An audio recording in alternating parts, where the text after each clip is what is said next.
Hello, good morning students. Now we have to study about other modes of nutrition. कल हम लोग जो condition necessary for photosynthesis हम लोग पढ़े थे, लेकिन आज जो है other types of modes of nutrition हम लोग स्टडी करने जा रहे हैं. Other types of modes of nutrition में जैसे फर्स्ट आते हैं हमारे पैरासाइट. सो पैरासाइट होते क्या है? पैरासाइट आखिर हम लोग कहते किसको है? पैरासाइट वैसे प्लांट्स और एनिमल्स जो कि अपना खाना जो है वो खुद नहीं बनाते, वो किसी और पे डिपेंड रहते हैं. वो प्लांट भी हो सकते हैं और वो एनिमल भी हो सकते हैं, बोथ हो सकते हैं, जो कि किसी अदर ऑर्गेनिज्म पे जो है वो अपने फूड के लिए वो डिपेंड रहते हैं. उनको हम लोग पैरासाइट कहते हैं. जैसे आप लोग देखे होंगे कुछ ट्रीज वगैरह पे कुछ जो है वो लतर टाइप का चढ़ा हुआ होता है. जैसे हम लोग कह सकते हैं अमरबेल. अमरबेल का नाम सुने होंगे आप लोग. वो जो है वो अपना खाना खुद नहीं बनाता है, वो किसी और ट्री पे जो होता है वो डिपेंड होता है, उस पे अपना पूरा फोकस करता है, उसी से अपना न्यूट्रिशन वो लेता है. ट्री जो होता है फोटोसिंथेसिस के द्वारा अपना खाना बनाता है, लेकिन जो अदर पैरासाइट हो गए वो उस ट्री से जो होता है अपना खाना वो अपना न्यूट्रिशन वो ले लेते हैं.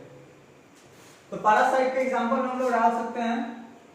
कौन आते हैं पैरासाइट के एग्जांपल में? आते हैं अमरबेल. इसमें ह्यूमन बीइंग्स भी इंक्लूड हो सकते हैं एनिमल में. एनिमल और ह्यूमन बीइंग्स बोथ, क्योंकि हम लोग भी क्या होते हैं फूड के लिए किसी और पे डिपेंड होते हैं. हम लोग भी फूड के लिए प्लांट पे डिपेंड होते हैं. प्लांट में ये ग्रेन वगैरह लगेंगे, व्हीट होगा, राइस होगा, मेज होगा, तो हम लोग क्या करेंगे उसको निकाल कर उसको हम लोग खाते हैं. तो एनिमल भी क्या होता है अपने फूड के लिए दूसरे पे डिपेंड रहता है. वो किसी और जानवर को मारेगा, किसी और जानवर जो होता है वो उसको खाएगा. तो ये सब सारे पैरासाइट में आते हैं. इट मींस हम लोग कह सकते हैं कि पैरासाइट जो भी है हमारा वो हेटरोट्रॉफिक मोड ऑफ न्यूट्रिशन है. हेटरोट्रॉफिक मोड ऑफ न्यूट्रिशन में ही हमारे पैरासाइट आते हैं. हमारा सेकेंड टॉपिक है, सेकेंड टॉपिक के बारे में बात करते हैं, जो कि है हमारा सैप्रोफाइट.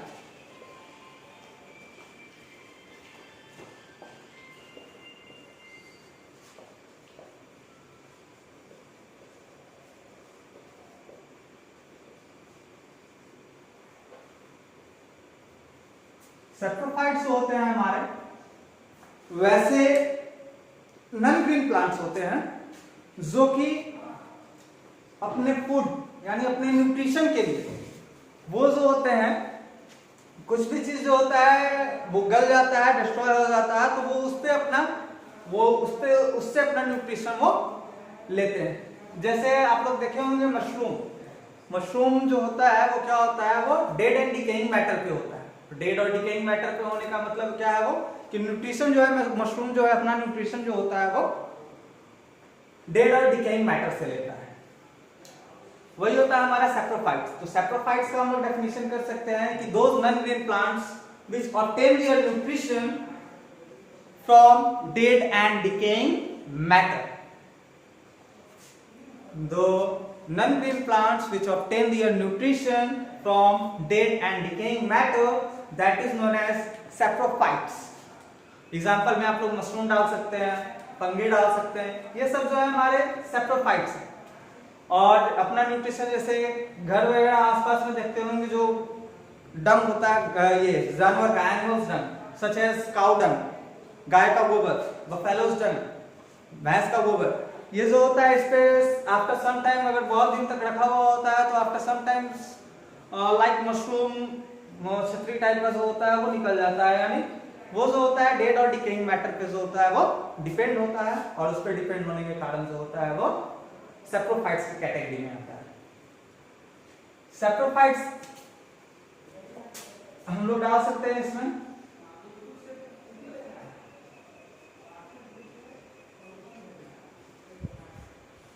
सैप्रोफाइट जो होता है वो non green plant.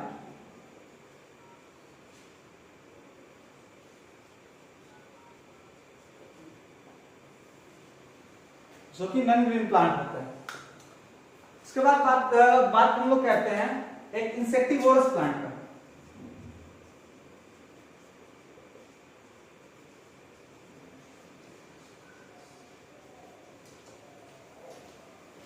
Insectivorous plant क्या होता है? Insectivorous plant those plants which eat insects, वैसे प्लांट्स जो कि कीड़े मकोड़ों को खाते हैं, फोटोसिंथेसिस भी करते हैं, लेकिन फोटोसिंथेसिस के बावजूद भी वो लोग कीड़े मकोड़े खाते हैं। फोटोसिंथेसिस के दौरान मोस्ट ऑफ द न्यूट्रिशन, जो न्यूट्रिशन नेसेसरी होता है वो उनको नहीं मिल पाता, वो गेन नहीं कर पाते, तो इसके वजह से जो होता है वो इंसेक्ट्स खाते हैं, और जो न्यूट्रिशन की कमी होती है वो न्यूट्रिशन वो इंसेक्ट्स के माध्यम से वो लोग ले लेते हैं। वो होते हैं इंसेक्टिवोरस प्लांट। यानी insectivorous plants are those type of plant which eat insects, जो कि इंसेक्ट्स खाते हैं, वो होते हैं हमारे इंसेक्टिवोरस प्लांट। इंसेक्टिवोरस प्लांट के एग्जांपल हम लोग डाल सकते हैं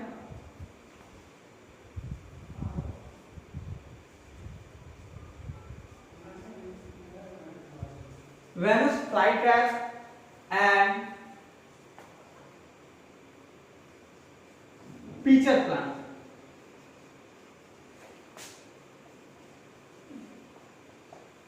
Venus flytrap and pitcher plant जो होते हैं हमारे इंसेक्टिवोरस प्लांट होते हैं, जो कि ये अपना फूड, जो न्यूट्रिशन की कमी होती है वो न्यूट्रिशन जो है वो इंसेक्ट के माध्यम से, इंसेक्ट को खाकर वो अपना पूरा कर लेते हैं। फिर इसके बाद एक पॉइंट आता है, वो होता है सिम्बायोटिक। सिम्बायोटिक क्या होता है?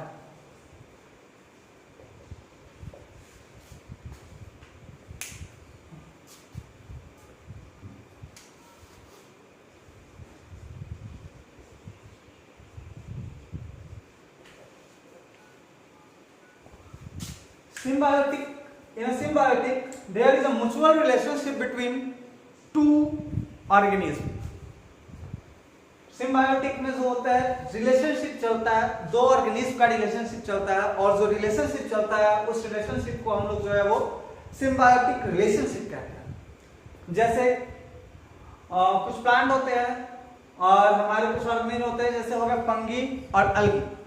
मोस्ट ऑफ द केस में इसमें से ये सिम्बायोटिक में हम लोग एग्जांपल जो होता है मोस्टली जो होता है फंगी और अल्गी का लेते हैं। ये दोनों क्या करते हैं, आपस में रिलेशनशिप करते हैं, और रिलेशनशिप करने के बाद जो होता है वो अपना जो है वो प्लांट जो होता है वो मटेरियल प्रोवाइड करते हैं प्लांट को, और उसके बाद जो होता है वो फोटोसिंथेसिस के माध्यम से जो है वो अपना खाना बनाते हैं। तो इसमें म्यूचुअल रिलेशनशिप में हम लोग कह सकते हैं कि फंगी एंड अल्गी।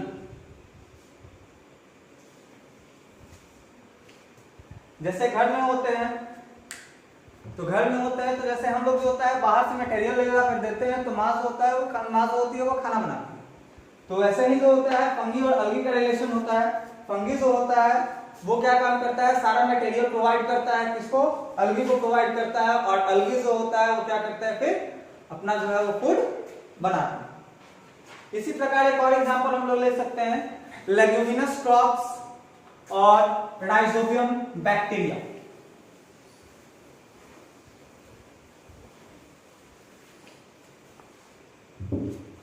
एक और एग्जांपल हम लोग ले सकते हैं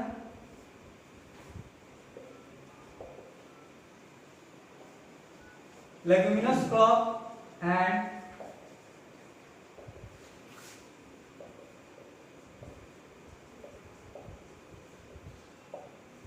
इनको भी हम लोग सिम्बायोटिक में डाल सकते हैं, और ये भी जो होते हैं सिम्बायोटिक रिलेशनशिप करते हैं। कैसे? लेग्यूमिनस प्लांट आखिर होते क्या है, लेग्यूमिनस क्रॉप, लेग्यूमिनस प्लांट आखिर होते क्या है?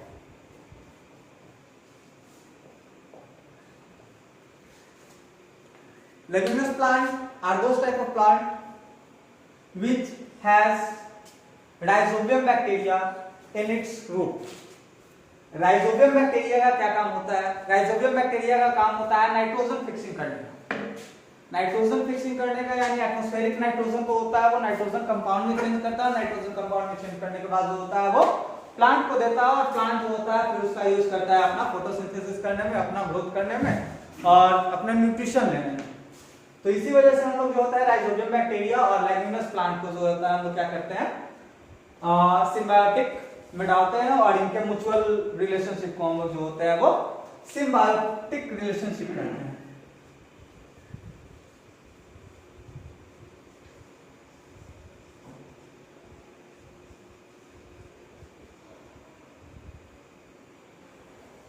सिम्बायोटिक रिलेशनशिप क्या होता है?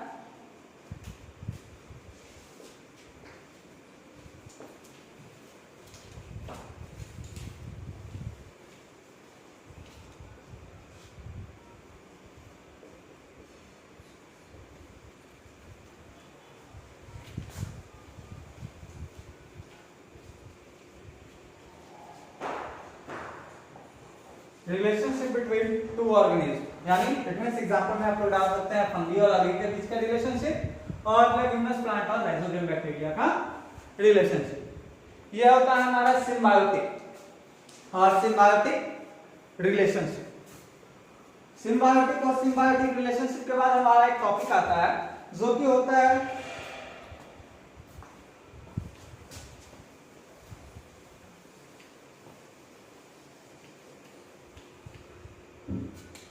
नेक्स्ट टॉपिक है हमारा इस चैप्टर का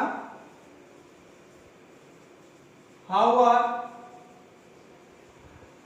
nutrients replenished in the soil। यह हमारा टॉपिक आता है how are the nutrients replenished in the soil। आपकी सॉइल में जो होते हैं न्यूट्रिएंट्स रिप्लेनिश्ड कैसे होते हैं, तो इनको जानने के लिए सबसे पहले जो होता है हम लोगों को दो फैक्टर जानना होगा।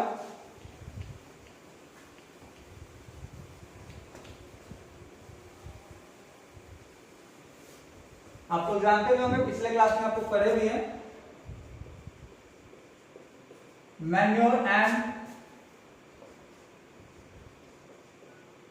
फर्टिलाइजर्स।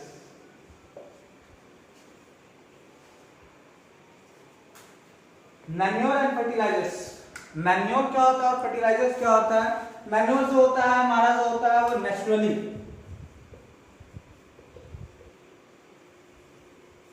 नेचुरली ऑब्टेन्ड होता है, सच एज किससे ऑब्टेन हो सकता है नेचुरली? तो नेचुरली ऑब्टेन जो होता है एनिमल वेस्ट, प्लांट वेस्ट, ये सब चीज से जो होता है वो ऑब्टेन होता है, वो होता है हमारा manure.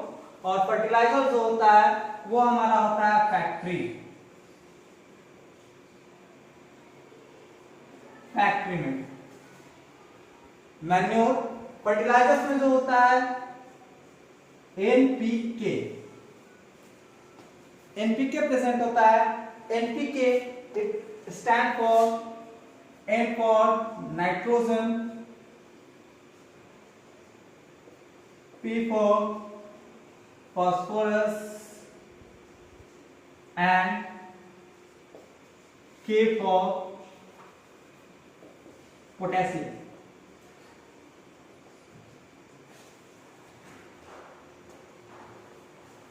Nitrogen, phosphorus and potassium. Potassium का जो सिंबल होता है वो K होता है, बाकी नाइट्रोजन का सिंबल N और फास्फोरस का सिंबल P। इसकी वजह से फर्टिलाइजर्स में जो होते हैं वो जो फैक्ट्री मेड फर्टिलाइजर्स होते हैं उनमें NPK प्रेजेंट होते हैं। और फर्टिलाइजर्स जो होते हैं हमारे मैन्योर जो होते हैं यही जो होते हैं हम लोग सॉइल में मिलाते हैं, तो सॉइल जो होता है सॉइल को न्यूट्रिएंट्स मिलता है और सॉइल जो होता है वो जैसे हम लोग कह सकते हैं इन हिंदी खाद मिलाना। सॉइल में अगर हम लोग जो खाद मिलाते हैं तो खाद मिलाने के बाद क्या होता है, सॉइल जो होता है वो बिल्कुल उपजाऊ हो जाता है। उपजाऊ हो जाने के बाद जो होता है वो आसानी से जो होता है उसमें क्रॉप्स वगैरह बहुत ही अच्छे से ग्रोथ करते हैं। और सेकेंड हम लोग कह सकते हैं कि planting more and more leguminous crops. Leguminous crops को भी अगर हम लोग प्लांट करते हैं तो उससे भी जो होता है हमारे सॉइल को न्यूट्रिएंट्स मिलता है। न्यूट्रिएंट्स मिलने का आधार जो हो जाता है उसमें जो होता है फर्टिलाइजर्स की जरूरत नहीं पड़ती। फर्टिलाइजर्स क्योंकि लेग्यूमिनस क्रॉप में जो होता है वो राइजोबियम बैक्टीरिया होता है जो कि नाइट्रोजन कंपाउंड में जो होता है उसको चेंज कर देता है और वो जो होता है आसानी से जो होता है वो कुछ न्यूट्रिएंट्स भी जो है सॉइल में जो है वो मिल जाते हैं। तो हम लोग क्या पढ़े अभी? Parasite, saprophytes, insectivorous plant, symbiotic relationship and how are the nutrients replenished in the soil. इसके बाद एक टॉपिक हमारा आता है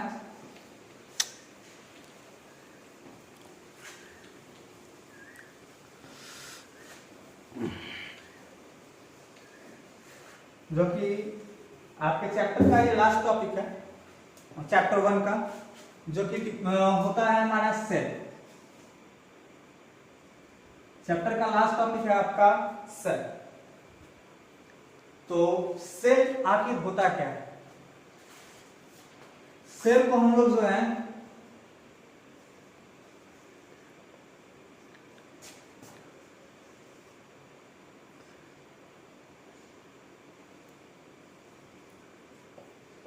तीन तरीके से डिफाइन कर सकते हैं।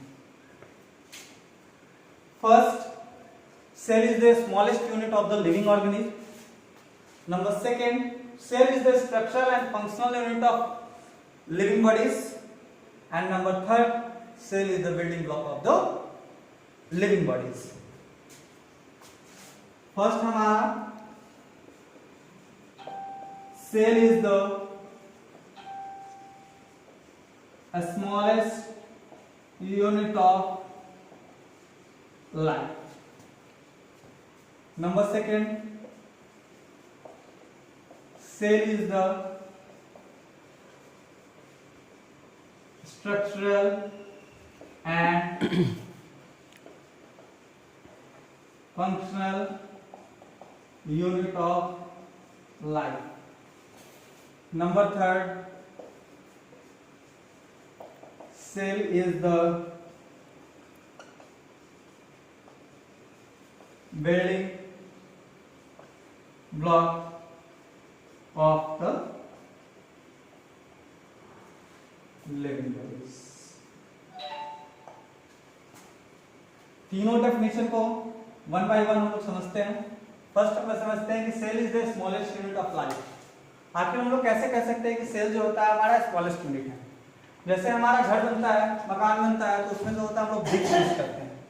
तो ब्रिक क्या होता है? वन बाय वन हम लोग अरेंज करते हैं, और अरेंज करने के बाद जो होता है वो बड़ा बनता है।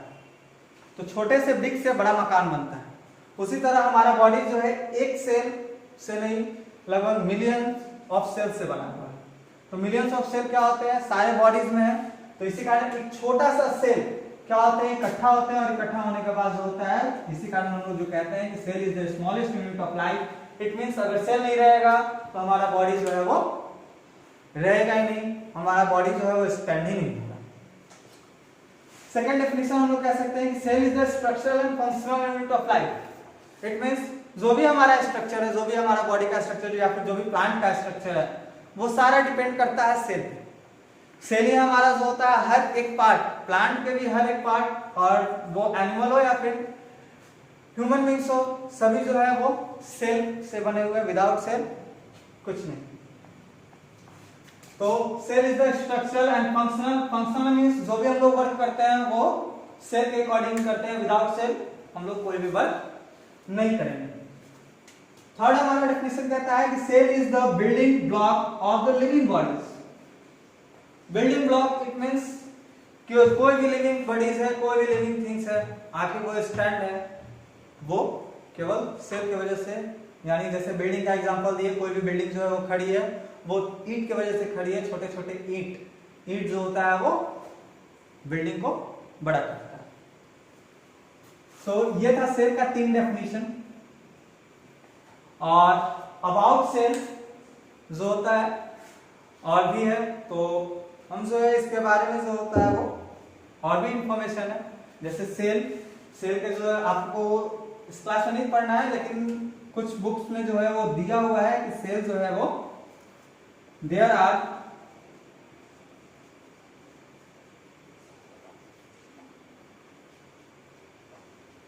To types of cell. हम लोग जो है 2 टाइप्स ऑफ सेल इसको डिस्ट्रीब्यूट किए हैं। फर्स्ट होता है हमारा plant cell and number second होता है आपका एनिमल सेल। प्लांट सेल और animal cell they both have different structure and we, और इसका जो है एक्सप्लेनेशन जो है वो हम नेक्स्ट डे जो है उसको एक्सप्लेन करेंगे। Okay, thank you students.